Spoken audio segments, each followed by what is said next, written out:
Count backwards from 10. Almost nobody gets past 7. And then, nothing. Not darkness, not a dream, not the sense of a long night passing, nothing at all. And then a different room, a different light, and a nurse saying your name. And somewhere behind you, 4 hours that you were never in. If you've been through it, you'll remember the beginning in detail. The parts before the gap are usually very clear.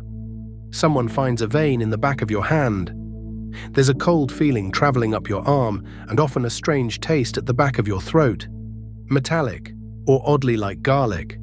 Someone tells you to think about a beach, or asks where you're going on holiday, and you understand that they're being kind, and that the question isn't really a question.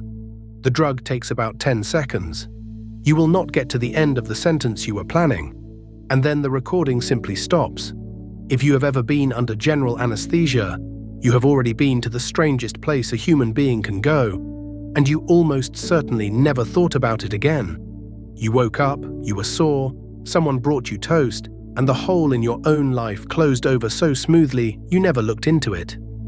So look into it now, because the people who put you there, the ones who do this 300 million times a year, safely, routinely all over the world, cannot tell you where you went. And the more carefully you ask them, the stranger the answer gets. Start with the thing everyone gets wrong. Anesthesia is not sleep. We say you'll be asleep because it's kind, and because the alternative is a harder sentence to say out loud. But the two states are not relatives. They barely share a family. You can see the difference on an EEG. When researchers at Massachusetts General watched people go under propofol, one of the most common anesthetic drugs, they found a signature that sleep simply does not have. A strong, steady rhythm in the front of the brain, holding while consciousness goes. Patrick Purdon and Emery Brown mapped these patterns in 2013. The brain under anesthesia is not doing a deeper version of what it does at night. It is doing something else entirely, and here is the plainest difference. Sleep is a state you can be pulled out of. Say a sleeping person's name loudly enough, shake their shoulder, and they surface, because sleep is a door that opens from both sides. Anesthesia isn't. However loudly you shout, whatever you do to them, they do not come back until the drug lets them. That is not rest. That is something much closer to a controlled, reversible switching off. And we have been doing it for a very long time. On the 16th of October, 1846, in an operating theatre in Boston, a dentist named William Morton held a glass inhaler of ether over a patient's face, while a crowd of surgeons watched from the galleries, fully expecting it to fail. It didn't. The patient felt nothing. That room is still there. People call it the ether dome. And that morning is usually counted as the moment surgery stopped being torture. Sit with the timing of that. 1846, that is before we understood that germs cause disease. We learned how to switch off human consciousness before we learned to wash our hands. And in the 180 years since, we have become extraordinarily good at it. Better drugs, better monitors, an entire profession built around it. Without ever closing the gap at the center. We do know a great deal about the machinery.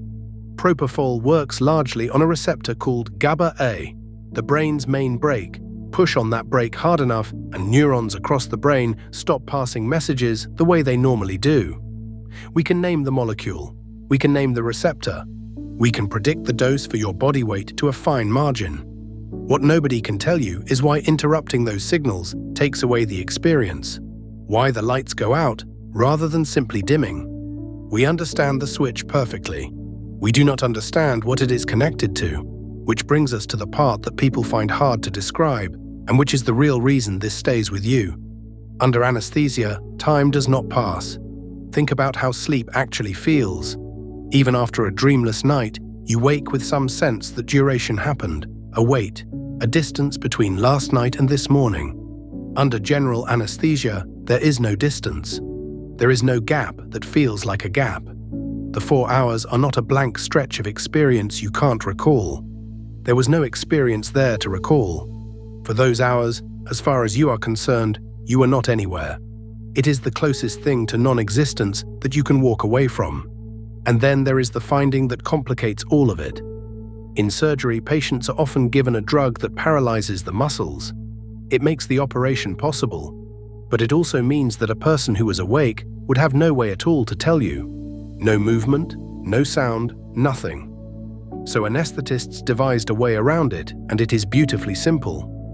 Before the paralyzing drug goes in, you tighten a cuff around one arm, hard enough that the drug never reaches the hand.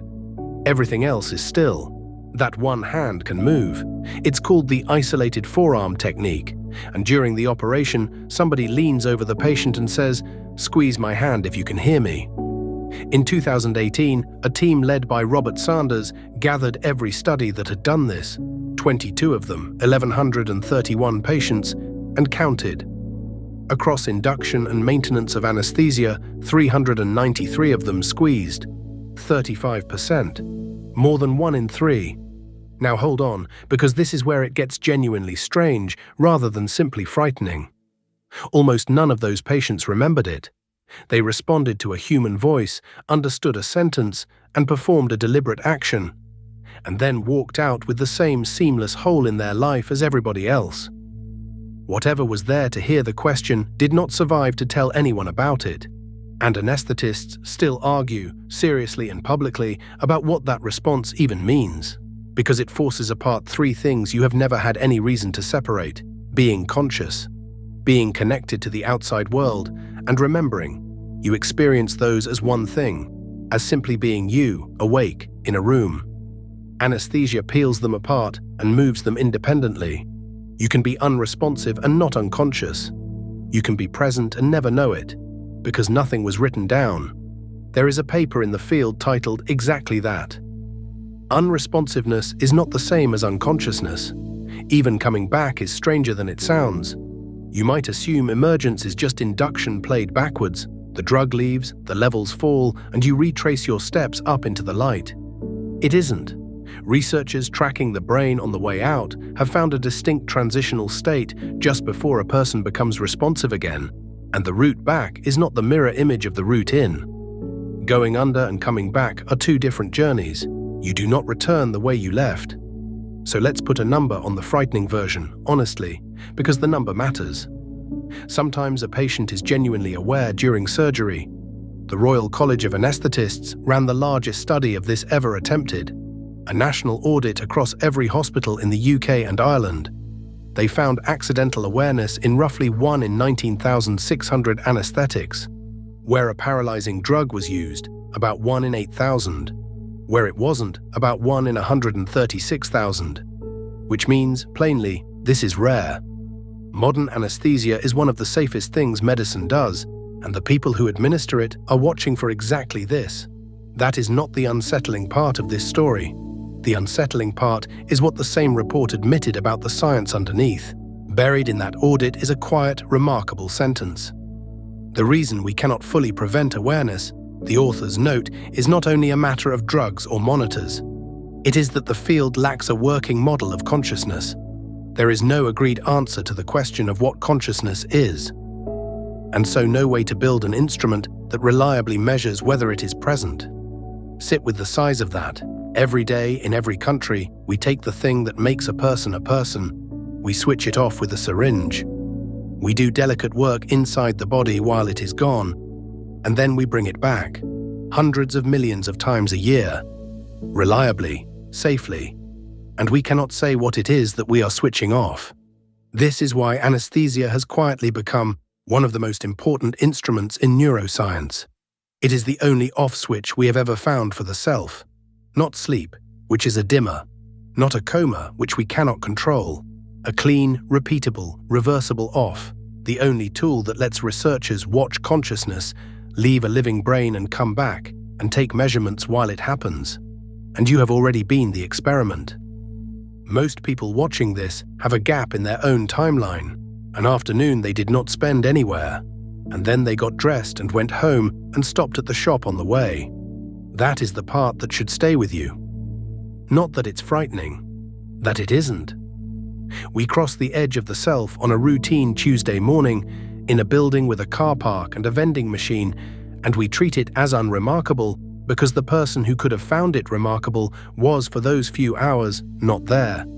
So I'm curious what you think. If they could give you a perfect record of those missing hours, Everything that happened, everything that was heard, would you want to read it? Or is that a place you'd rather leave dark? Tell me below.